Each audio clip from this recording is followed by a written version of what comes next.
Amigas y amigos, bienvenidos a una nueva edición de Horizonte CEPAL. Este espacio de conversación por medio del cual queremos llegar hasta ustedes, con la voz, con la mirada, con las reflexiones de las y los expertos de esta Comisión Económica para América Latina y el Caribe. 6 son los informes anuales que elabora la CEPAL en el marco de su vasta producción. Quiero recordar, más de 1.700 documentos se producen en esta casa año tras año. Pero 6 de estos informes intentan concentrar el balance anual del devenir económico, social, productivo, del comercio internacional de América Latina y el Caribe. Se hacen estos informes, del cual el más reciente de ellos ha sido dado a conocer solo unos pocos días atrás. Es aquel que se refiere al comercio exterior de nuestra región y es el panorama de la inserción internacional de América Latina y el Caribe, en esta ocasión con un subtítulo sugerente: la región frente a las tensiones de la globalización. Este es un esfuerzo cuya responsabilidad central la coordina la División de Comercio Internacional e Integración de la CEPAL, y en él colaboran también nuestros colegas de la División de Desarrollo Productivo y Empresarial. Ambas divisiones están en este periodo conducidas por la misma persona, Mario Cimoli, nuestro invitado del día de hoy. ¿Qué tal, Mario? ¿Cómo estás? ¿Qué tal? Mario, ¿por qué no nos ayudas a intentar explicar, comprender nosotros y nuestros auditores, qué es lo que caracteriza, cuáles son las singularidades que definen este informe, lo que nosotros llamamos el panorama de la inserción internacional de América Latina y el Caribe, y que cariñosamente referimos como PANINSAL? ¿Qué es un PANINSAL? A ver, este es un documento que como primer objetivo trata de posicionar, entender cuál es la situación de América Latina en el contexto global, comprender la evolución de los flujos de comercio, comprender la situación, el impacto de la realidad macroeconómica global, comprender la relación de América Latina hacia todas las áreas geográficas. Este número en particular es un número dedicado al tema de la globalización. El tema de la globalización, y es bien conocido por todos, es un tema que recientemente muestra a nivel global descontentos, un fuerte descontento en las economías desarrolladas. Se debatió muchísimo el resultado de las elecciones de Estados Unidos, se debate muchísimo la situación política, lo que está sucediendo en Europa, en algún modo el volver de los nacionalismos, en algún modo una crítica ya no tanto camuflada, pero es una crítica profunda a ciertas situaciones generales como el impacto del comercio sobre el bienestar de la población, la dificultad a las economías que vuelvan a crecer, una redistribución del ingreso a favor de ciertos sectores. Lo que trata este número es entender cómo esta situación global afecta a la región América Latina y el Caribe. De las reflexiones que has compartido, de la lectura del texto del propio panorama de la inserción internacional que acaban de presentar, Mario, da la impresión, sin embargo, que parece que la política juega un rol bien determinante, ¿eh?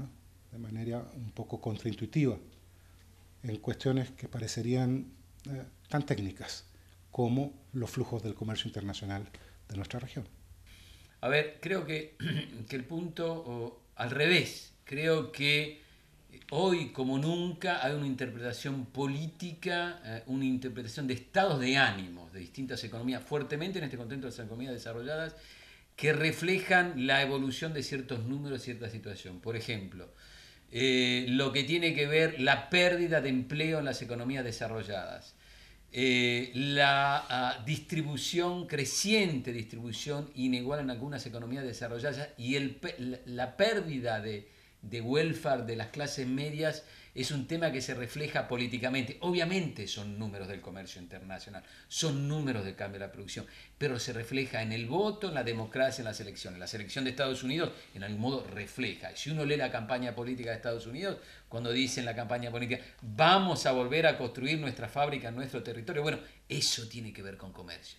Eso tiene que ver con crecimiento, eso tiene que ver con esos números que al final son política y debate político. Al avanzar en la lectura de este informe, Mario, el lector se va a encontrar con creciente frecuencia con el uso de un concepto que resulta llamativo: van describiendo ustedes cotidianamente el momento actual del desempeño económico del mundo como uno que adolece de un sesgo recesivo.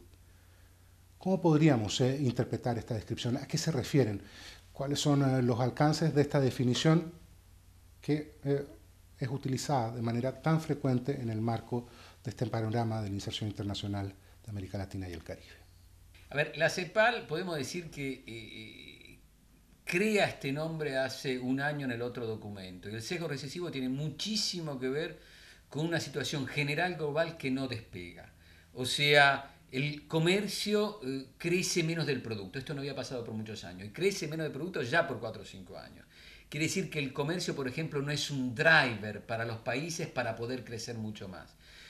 No solo eso, todos están de acuerdo que la demanda global no está empujando el crecimiento de todas las economías. Y por otro lado, todos observamos que hay un desbalance en el comercio global que tiene una grande repercusión hacia abajo, que hace que no haya muy buenas perspectivas en el futuro. Me explico mejor. Cuando tenemos, por ejemplo, las economías desarrolladas como Europa, que tienen su mercado interno que no absorbe y quieren exportar. Y, por ejemplo, nuestras economías de América Latina, que tienen una diferencia tecnológica, que no están diversificadas, quieren absorber esos productos y no pueden exportar porque las otras economías no absorben. Bueno, en cierto momento nosotros tenemos que ajustar nuestras balanzas comerciales y para ajustar nuestras balanzas comerciales tenemos que disminuir nuestro producto y para disminuir nuestro producto vamos en una situación recesiva. Lo recesivo del ajuste de las economías desarrolladas golpea nuestras economías y las dos sumándose crean un sesgo recesivo. Y esa es una situación que no permite despegar velozmente al mundo desarrollado, pero a nosotros nos va golpeando. Por eso, esta situación global de lo que definimos sesgo recesivo no solo tiene un impacto como situación global, sino que golpea a las economías emergentes y en las economías emergentes golpea a América Latina.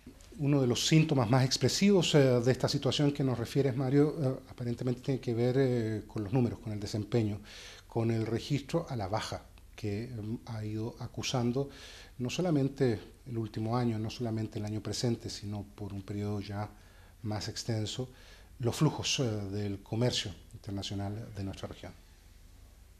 A ver, la situación que explicamos precedentemente de un comercio global que no es más driver, que no tira más a la economía global, obviamente, y ese modelo que las economías más desarrolladas y con la baja de intensidad de China no absorben nuestras exportaciones, no se exportan. Y así como dije, nos obligan a ajustar y nos golpean al comercio.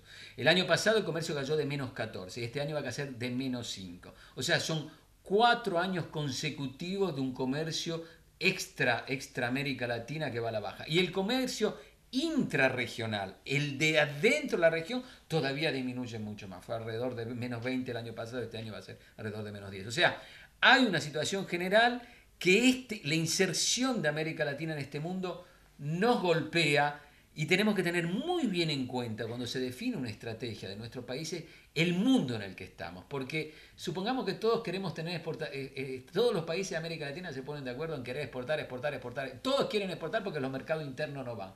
Bueno, pero en este contexto global, ¿a quién le van a exportar? ¿Cómo? Va a ser como querer pasar todos por una puertita chiquitita, somos un malón de personas queriendo pasar por un cuadradito chiquito, va a pasar uno o dos, no van a pasar más.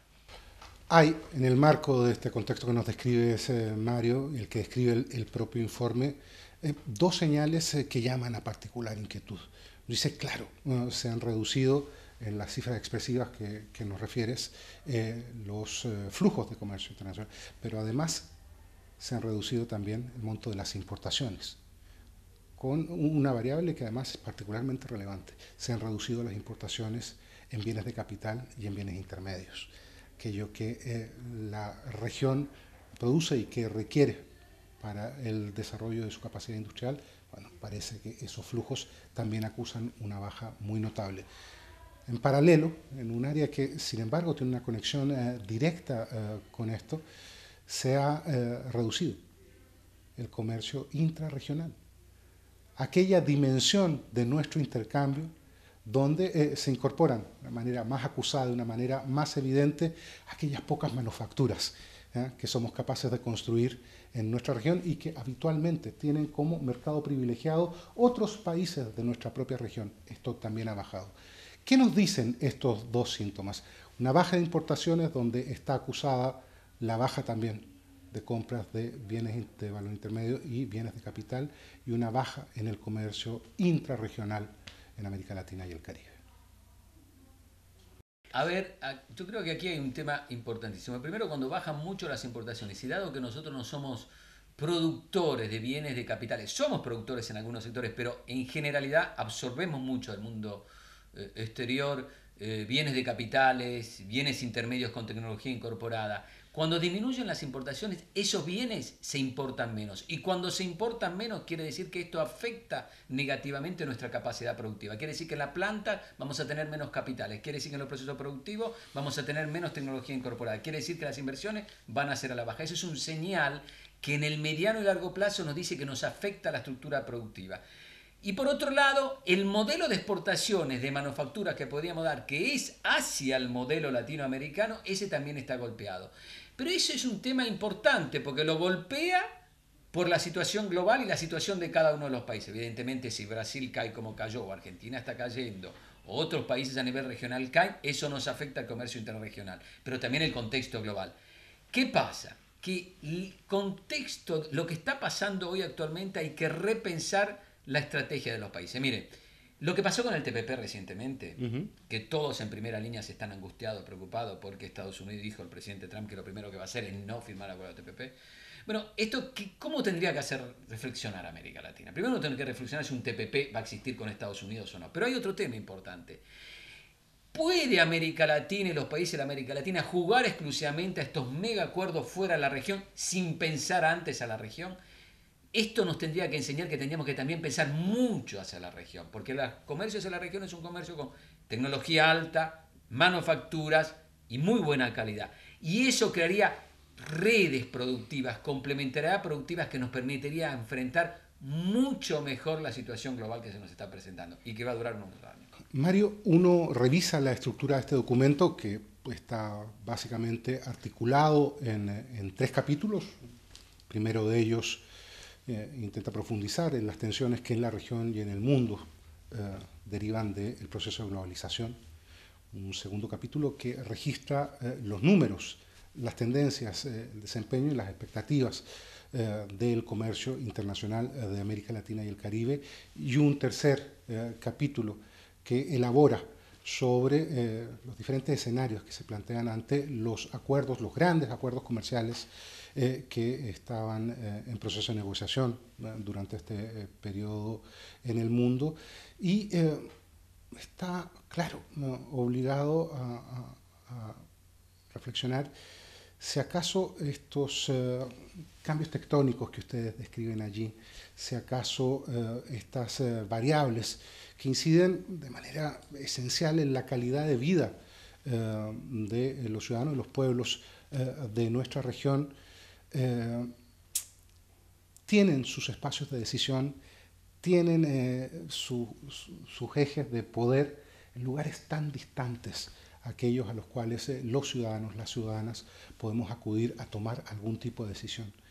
Si el mundo que ustedes dibujan a propósito de estas tensiones de la globalización, de estos datos de desempeño económico más bien mediocres, diferentes ámbitos también en el comercio, la frustración por no poder articular nuevos espacios de intercambio a través de acuerdos que hoy parecen más bien frustrados, no terminan también alimentando una cierta sensación, una cierta mirada de distancia de nuestros ciudadanos respecto a la política, respecto a procesos donde muchas veces somos invitados a expresar opinión con un voto, pero que en definitiva no logran resolver, no logran incidir en aquellos espacios distantes donde parece que se toman efectivamente las decisiones que determinan cómo, de qué manera, con qué calidad vamos a poder o no vivir nuestro presente y nuestro futuro en nuestra región. En una economía globalizada, muchas veces esto nos explica, y economías como la latinoamericana que tienen un grado de apertura, quien más, quien menos, pero relativamente hay economías muy abiertas, la dinámica, las tendencias de la economía global tienen una fuerte incidencia, muy fuerte, muy grande sobre el nivel de vida de nuestros ciudadanos. Y eso se refleja en modo inmediato, ¿eh? Eso se refleja en modo inmediato. Lo que hay que tener bien en cuenta es que el proceso de manejo de toda esta variable, por ejemplo, uno de los temas para enfrentar claro y resolver el tema del sesgo recesivo, de la baja y de los ajustes, de los desbalances, es que hubiera una governance global y más coordinación en las políticas macroeconómicas. En las políticas macroeconómicas podría decidir el G20, hay una parte de los países representados, pero las decisiones no son tan fuertes como se esperan. Esa coordinación que todos anhelan no llega. Y por lo tanto, al final uno decide con el voto su sensación de hoy a decisiones que son casi imposibles de manejar y que nos afectan en el mediano y largo plazo. Evidentemente eso. Y hay otro tema que es muy interesante, porque atrás de todo esto hay también una revolución tecnológica brutal, abismal. Por ejemplo, todo lo que tiene que ver con el comercio digital, que está sustituyendo lo que es el comercio tangible. Hoy, en vez de ver containers, los containers están parados en el medio del mar, por el sesgo recesivo y porque hoy se negocia menos con containers, con productos tangibles, y se negocia mucho más con byte, con tecnología, una impresora 3D, una plataforma digital. Bueno, eso es otro modo de gobernanza global al que no estamos accediendo. Las grandes plataformas están concentradas en dos bloques, que es el bloque americano y el bloque chino, y en esos dos bloques se definen todo lo que tiene que ver con estándares, todo lo que tiene que ver con regulación, todo lo que tiene... Y ese modelo de gestión que va a influir en nuestra vida, tenemos poca participación también. O sea, hay un modelo que se está dando a nivel global, que es de poca participación y una gestión que casi es exógena a nuestro modelo, pero que no se puede dominar ni controlar. Y uno define eso con el voto, con su posicionamiento. Voto hoy, mañana contra algo, pero no comprendo y no puedo acceder a dominar ninguna de esas variables. Ese es un tema extremadamente importante porque es cómo la economía, los números, los datos se reflejan en lo político, la decisión y la dominancia de lo político en última instancia. Hay otro tema que es crucial y es determinante. Todo lo que está pasando a nivel global va a tener una segunda vuelta hacia América Latina.